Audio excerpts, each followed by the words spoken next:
Takže dnes ti ukážem, ako flexnúť pred svojou partnerkou alebo manželkou. Ako prvé musíš povedať, že ideš vymeniť vzduchový filter do motora do nášho auta.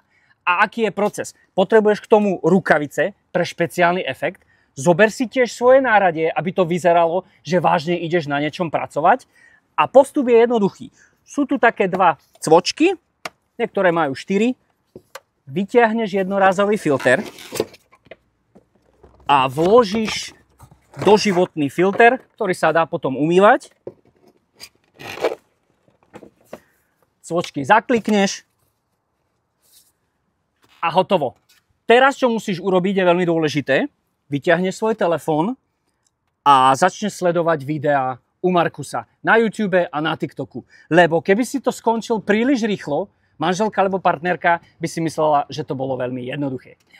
Takže ma nezabudni sledovať na ďalšie tipy. Čau!